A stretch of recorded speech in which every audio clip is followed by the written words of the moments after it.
जिस तरह मैंने शुरू में भी अर्ज़ किया था, रिक्शा यूनियन सबसे ज़्यादा मुतासर होने वाला तबका है अगर पेट्रोल की प्राइस बढ़ती है। ज़रा अभी यहाँ जो लोग हैं, ये बराह रास्त पेट्रोल की कीमतों का जो इजाफा है उसने इन पर असर डालना शुरू नहीं किया। ये जब एक एक चीज़ की कीमत बढ़ना शुरू होगी तब अंदाज़ा होगा। बिजली से बराह रास्त मुतासर है, लेकिन पेट्रोल की कीमत भी बढ़ गई है। तो ज़रा रिक्शा यूनियन कितनी मुतासर है, किस तरह से चीखो पुकार कर रही है, किस तरह से वावेला कर रही है, ज़रा देखिए। भाई जी फ़र्क हर चीज़ पे पड़ जाता है। आटा महंगा है, पेट्रोल महंगा है, सवारी बैठती नहीं है, सवारी से किराया मांगो वो लड़ते हैं आगे से। ये तो हुकूमत को चाहिए इसके लिए बेहतर करे। 270 280 रुपये गैस है, सवारी कहती 300 रुपये किराया ले लो, तो बहुत मुश्किल गुजारा हो रहा है। सुबह रक्षा कटे है 400 रुपया फड़े है, तक काम ही कोई नहीं। सुबह 5 बजे की मैं गाड़ी निकालता हूँ और रात का 12-1 बजे तक चलाता हूँ। फिर जाके जो है ना वो सर्किट घर का जो है ना चोरी डाके से फिर बच जाते हैं, नहीं तो फिर मजबूरन चोरी डाका करना पड़ते हैं। अच्छे के जो कमाते हैं इसी पे लगाते हैं, बचता तो है कुछ नहीं, गुजारा ही कर रहे हैं बड़ी मुश्किल। सारा दिन खप खप के, कोई गैस महंगी है, कोई बिजली है। पिछले महीने मैंने 24,000 बिल तारा है। अब इसका क्या, 1000-1200 कमाने वाले बंदे हैं, इसका क्या हल कर सकते हैं? बस अल्लाह मियाँ है जो गुजारा करवा रहा है, इन्होंने तो मार दिया है। दरअसल बात ये है कि हमारे मुल्क में हमारी अवाम ठीक नहीं है। अगर अवाम ठीक हो तो यहाँ तक नौबत ही ना आए। जिस तबके की मैं नुमाइंदगी करता हूँ वो हर वक्त हर लम्हा रोड के ऊपर होता है, और दुनिया में जब भी कोई शख्स बाहर से आता है तो उसका सबसे पहला तारफ टैक्सी और रिक्शा वालों से होता है। आए रोज़ पेट्रोल की बढ़ती हुई कीमतें इस्तेहकाम नहीं आने देती। ये मजदूर और पिसा हुआ तबका है जिसका रिक्शा भी किराए पे होता है। ये लाहौर शहर के अंदर तकरीबन 1 लाख रजिस्टर्ड रिक्शा है ऑटो, और 60,000 के करीब चिंची रिक्शा जिसको हम मोटरसाइकिल रिक्शा भी कह सकते हैं। ये हमारा तकरीबन 40,000 43,000 मेंबर है। गुजारिश ये है, क्या हमें भी कुछ सुख का सांस लेने देंगे? मेरा नहीं ख्याल कि पाकिस्तान में आने वाले दिनों में भी पाकिस्तान में को मुआशी तौर पर इस्तेहकाम आएगा, गरीब को रिलीफ मिलेगा। नहीं, ऐसा कुछ भी होता हुआ मुझे नजर नहीं आया। लोगों को जिंदा कब्रिस्तान में इन्होंने दफन कर दिया हुआ है, और वैसे भी हमारी कौम इतनी बेहिस हो चुकी हुई है। ये जिंदा कब्रिस्तान में, पाकिस्तान एक जिंदा कब्रिस्तान है, उसमें रहना पसंद करते हैं।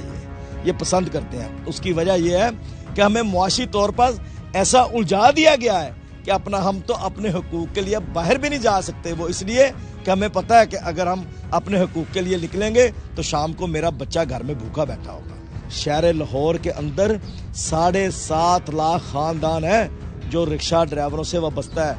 किस तरीके से? टायरों वाला, मैकेनिकल, टायर बेचने वाला, स्पेयर पार्ट वाला, रिक्शा ड्राइवर, मालक, ये सब बॉडी मेकर, ये सब इससे जुड़े हुए हैं। तो जनाब वेलकम बैक। अस्सलाम वालेकुम, क्या हाल है आपका? बहुत गौर से आप सुन रहे हैं, आप बताएं क्या आपका तज्जिया है? इकरार भाई, मैं तो यही कहना चाह रहा हूँ कि ये परेशानी है हर बंदे के लिए।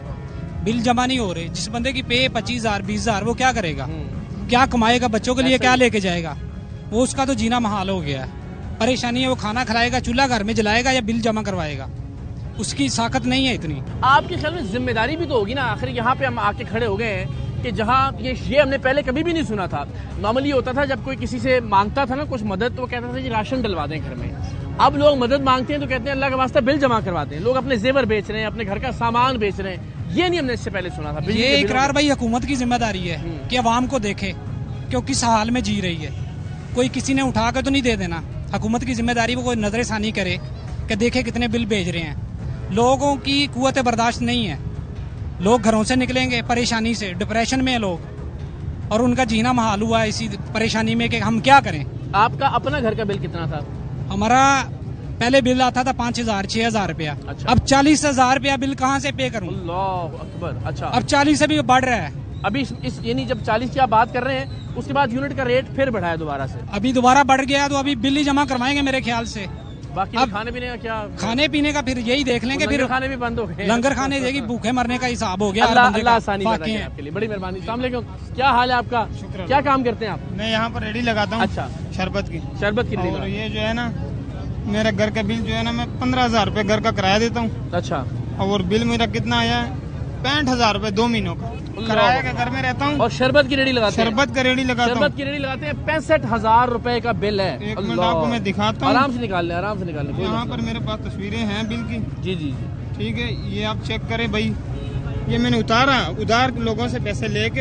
हाँ जी, 65,000 कैमरे में आप दिखा सकते हैं 961 रुपए, यानी ये तकरीबन 66,000 रुपए हो गया। और अगर टाइम पे नहीं देंगे तो 71,000। मैं रेडी लगाता हूँ, 15,000 रुपए किराया घर का। ये मैंने उतारा 2 महीने का बिल किसी से लेके। क्या करेंगे फिर? अब अगली बार तो फिर बिल आ जाएगा। किराया मालिक कहता है आपने बिल उतारना है, नहीं तो मकान छोड़ो। तो ऐसा क्या चलाते हैं आप उस पे? कुछ भी नहीं, एक कूलर पक्का चलाता हूँ, बस बच्चे हैं, 2 कमरे सेन है। गरीब बंदों में क्या करूँ, कहाँ पे जाऊँ? और क्या आमदन कितनी हो जाती है? हमारा रेडी का आमदन 1,000-1,500 रुपए दिहाड़ी का आमदन है। कोई बात के 30,000 रुपए हो जाता है। हाँ, उसमें खर्चा भी घर का चलाना होता है, रेंट भी देना होता है। हम 2 भाई हैं, दोनों रेडी लगाते हैं। अल्लाह। ये बिल के पैसे मैंने लोगों से ये जब आपने मांग के दिए तो अब क्या दुआ की फिर आपने? क्या दुआ करनी है? किसके लिए दुआ की आपने? हमने दुआ करने, हम कहते हैं ये हुक्मरानों से हमारी जान छुड़ी। दुआ की? दुआ नहीं करते हम, क्योंकि हमारा हालात इतना खराब है। तो जब आप मांग के दे रहे हैं फिर खाने पीने का? फिर अगले महीने का बिल आ रहा है हमारे जी। ये अभी तो ये मुसीबत खत्म नहीं हुई। 20 तारीख को जो पिछले महीने का मैंने उतारा हुआ है, 2 महीने का। अब जो है ना इस महीने को फिर पता नहीं कितना बिल आता। तो घर में फिर क्या चीज पंखे में के बंद? हमारा एक पंखा, एक कूलर है, एक फ्रिज है, या अल्लाह, 2 छत के पंखे हैं।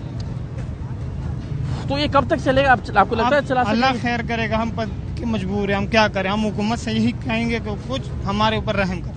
अल्लाह आसानी ठीक है, मेहरबानी। अस्सलाम वालेकुम, क्या हाल है आपका जी? ठीक है, खैरियत से? क्या काम करते हैं आप? सर मैं रिक्शा चलाता हूँ। रिक्शा चलाते हैं, हाँ। आप बताएं, पेट्रोल की कीमत भी बढ़ गई, बिजली की कीमत भी बढ़ गई। सर जी पेट्रोल की कीमत बढ़ गई, गैस पे रिक्शा करवाया है, गैस पे इतना काम निकालता है, 2 दफ़ा इंजन का काम करवा लिया है, 1 दफ़ा राड खराब हो गया है, अब उसका गेयर टूट गया है, बिजली का बिल 12,000 आया पड़ा है, फ्रिज खराब होगी, कल बिजली कम हुई है, तो वो अब वो कहाँ से दें इतने पैसे?